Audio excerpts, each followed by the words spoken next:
Good morning, everybody. Today, we're going to read from Genesis 16, 17, and 18. And this part of the story, this is where things get really interesting in the story of Abram and Sarai. So let's get to it. Genesis 16. Hagar, the servant girl. Sarai was Abram's wife, but she did not have any children. She had an Egyptian slave named Hagar. Sarai told Abram, "The Lord has not allowed me to have children, so sleep with my slave. Maybe she can have a son, and I will accept him as my own." Abram did what Sarai said. So after living 10 years in the land of Canaan, Sarai gave her Egyptian slave to Abram as a second wife. Abram slept with Hagar, and she became pregnant. When Hagar realized this, she became very proud and began to feel that she was better than Sarai, her owner. Then Sarai said to Abram, My slave girl now hates me, and I blame you for this. I gave her to you, and she became pregnant. Then she began to feel that she is better than I am. I want the Lord to judge which of us is right." But Abram said to Sarai, "She is your slave. You can do anything you want to her." So Sarai was cruel to Hagar, and Hagar ran away. Hagar's sons Ishmael. The angel of the Lord found Hagar near a spring of water in the desert. The spring was by the road of Shur. The angel said, "Hagar, Sarai's slave girl, why are you here? Where are you going?" Hagar said, "I am running away from Sarai." Good morning, good morning. Verse 9.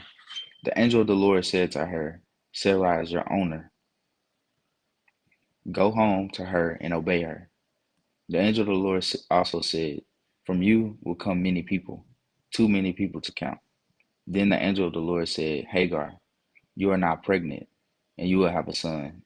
You will name him Ishmael, because the Lord has heard that you were treated badly. Ishmael will be wild and free like a wild donkey. He will be against everyone, and everyone will be against him. He will move from place to place and camp near his brothers." The Lord talked to Hagar. She began to use a new name for God. She said to him, "You are God who sees me." She said this because she thought, "I see that even in this place God sees me and cares for me." So the well there was called Bir Lahai Roy. It is between Kadesh and Bered. Hagar gave birth to Abram's son, and Abram named the son Ishmael. Abram was 86 years old when Ishmael was born from Hagar. Okay. Circumcision, proof of the agreement. Sorry, y'all. When Abram was 99 years old, this is Genesis 17 as well, verse 1. When Abram was 99 years old, the Lord appeared to him. He said, "I am God all powerful. Obey me and live the right way. If you do this, I will prepare an agreement between us. I will promise to make your people a great nation." Then Abram bowed down before God. God said to him, "This is my part of our agreement. I will make you the father of many nations. I will change your name from Abram to Abraham, because I am making you the father of many nations. I will give you many descendants. New nations and kings will come from you, and I will prepare an agreement between me and you. This agreement will also be for all your descendants. It will continue forever. I will be your God and the God of all your descendants, and I will give this land to you and to all your descendants. I will give you the land you are traveling through, the land of Canaan. I will give you this land forever, and I will be your God." Then God said to Abraham, "Now, this is your part of the agreement. You and your descendants will obey my agreement. This is my agreement that all of you must obey. This is the agreement between me and you and all your descendants. Every male must be circumcised. You will cut the skin to show that you follow the agreement between me and you. When the baby boy is 8 days old, you will circumcise him. Every boy born among your people and every boy who is a slave of your people must be circumcised. So every baby boy in your nation will be circumcised. Every boy who is born from your family or bought as a slave will be circumcised. Abraham, this is the agreement between me and you and me. Any male who is not circumcised will be cut off, cut off from his people. Sorry, y'all. I got stuff in my throat. He will be cut off from his people because he has broken my agreement. Isaac, the promised son. God said to Abraham, I will give Sarai, your wife, a new name. Her new name will be Sarah. I will bless her. I will give her a son, and you will be the father. She will be the mother of many new nations. King of nations will come from her. Abraham bowed his face to the ground to show he respected God, but he laughed and said to himself, I am 100 years old. I cannot have a son, and Sarah is 90 years old. She cannot have a child. Then Abraham said to God, I hope Ishmael will live and serve you. God said, No. I said that your wife Sarah will have a son. You will name him Isaac. I will make my agreement with him that, that will continue forever with all his descendants. You mentioned Ishmael, and I heard you. I will bless him, and he will have many children. He will be the father of 12 great leaders. His family will become a great nation. But I will make my agreement with Isaac, the son who Sarah will have. He will be born at this same time next year. After God finished talking with Abraham, God went up into heaven. Then Abraham gathered together Ishmael and all the slaves born in his house.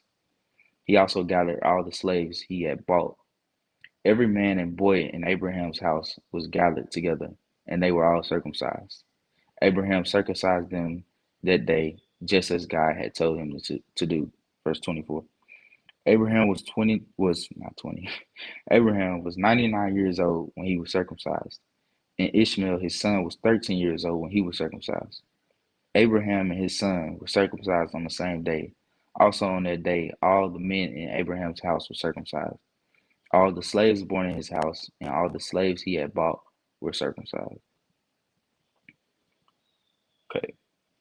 Genesis 18. The three visitors. Later,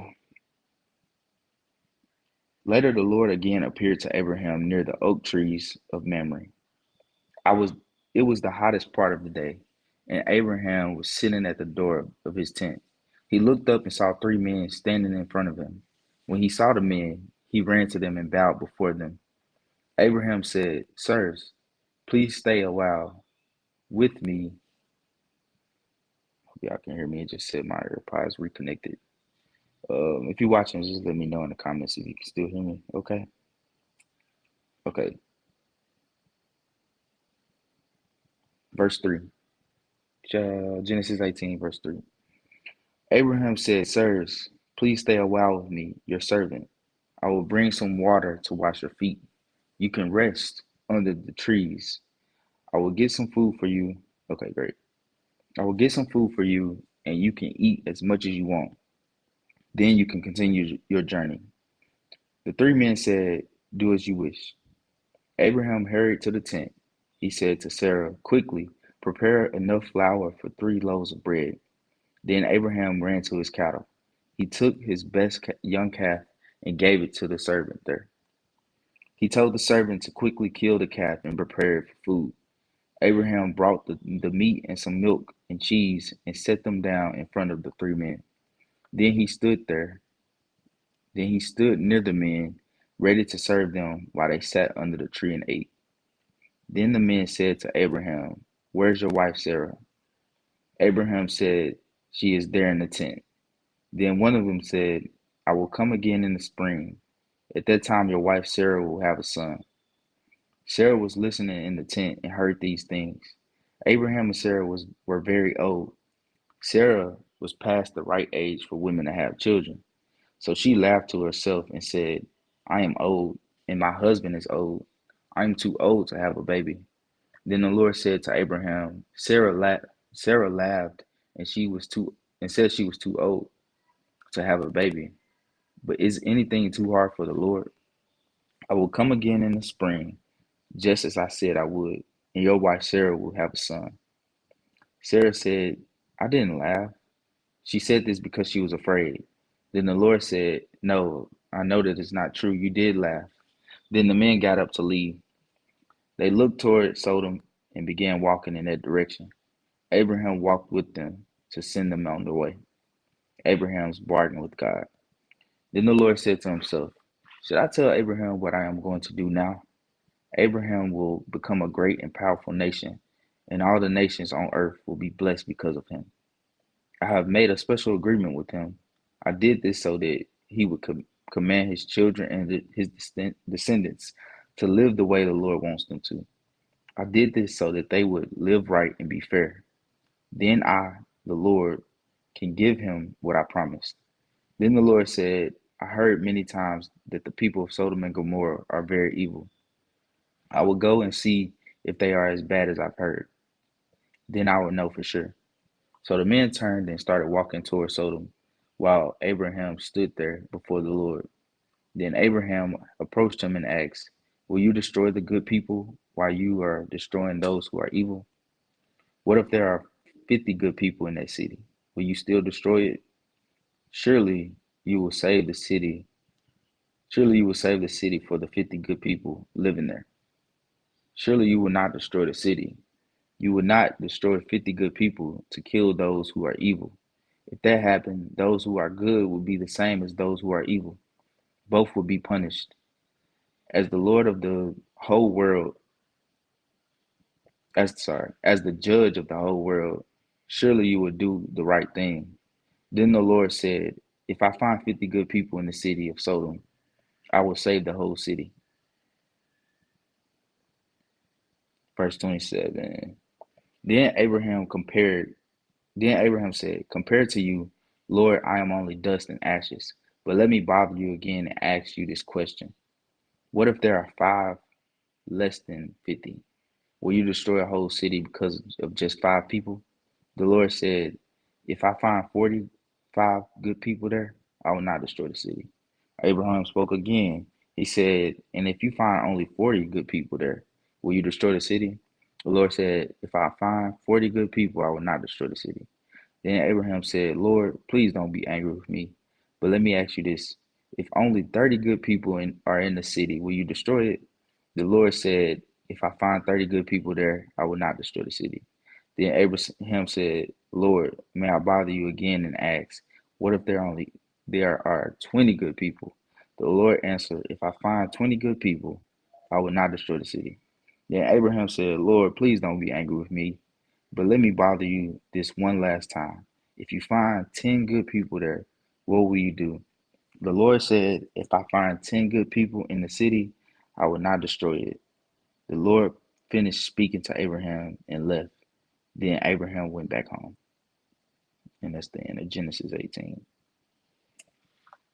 Okay, so let's talk about this. So in Genesis 16, we find out about Hagar, their servant girl. And so God had already promised Abraham that they would have a son, but I feel like they was impatient about it and wanted to do things their own way. So Sarai, Abram's wife at the time, with that name, uh, basically was in a rush to have a son or to have a child, and did things their way versus allowing God to work in their life. And this just makes me think, just even when it relates to our own personal lives, like a lot of times we don't wait on God's will and we don't wait and be patient on the will of God. We like to take things into our own hands, similar to this story. And that's where things can get, that's where you can go off the path, the desired path that God had for your life. When you go and do things like this, where it's like you want to take control of the situation. And then also it's like God's will versus our will. Our will don't make sense. Like she sent her servant girl to have sex with her husband to have a child. And of course that wasn't gonna work out. Like so then the servant girl felt like she was more than the wife. So now it caused friction. And that's what happens when you do things your way. Like you bring things on that you didn't have to go through in the beginning if you would just listen to God's will or to God's purpose or direction that He desired for you to go in your life. Um, and so, yeah, I just wanted to point that out and see what else. Um, so the agreement that God made with Abraham was that well, proof of the agreement was that all the men um, in his family needed to get circumcised, um, including his servants as well too, and that showed the agreement at that time. That showed the agreement that he made with God, um, and an agreement that he would bless Abraham with many nations as well too. Okay, let's see.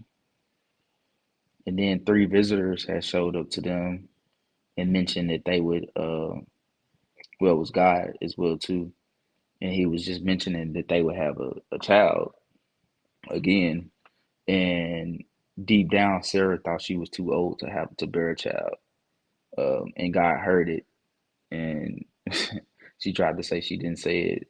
It's just so interesting. You can learn a lot from just these verses right here, that makes it very interesting. But God did reassure them that they will have a son, and He named him and everything. Um, but yeah, so a couple Sundays ago, my pastor he preached it like on this message, and I was like the chat moderator for the church. And this one lady, she couldn't get an understanding of why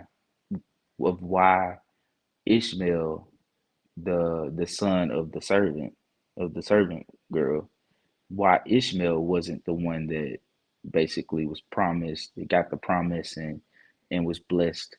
But initially he did. Like God still blessed him and Hagar and their family.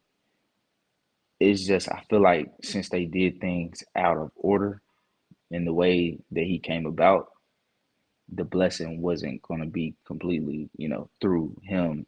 It still was going to be the blessing was going to go through Hagar. I mean, not Hagar, Sarah and Abraham. Um, so yeah, but yeah, that's Genesis. Where did we start from? Yeah, Genesis 16 through 18. Um, Man, I'll see y'all back in the next video as we continue to read through the Bible. And please feel free to follow along with me. I read from the ERV version, and that's the easy to read translation. Um, if you can find that translation in the Bible app, I use the U version Bible app. And so I just changed the translation, and it helps you to understand a whole lot better because, not gonna lie, the King James can be a little difficult sometimes. So I read it in a different translation. It has helped me to understand what's happening, who are the characters in the Bible. And for sure, Leon, thank you for joining in as well too, man.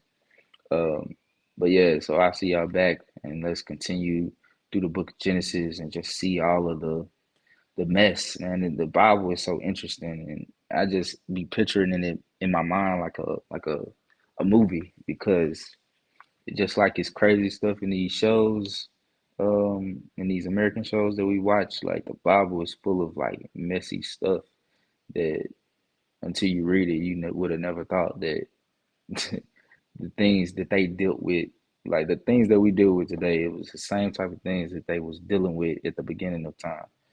So probably even crazier. But all right, y'all. Y'all have a blessed day. Hope y'all enjoyed this. Peace.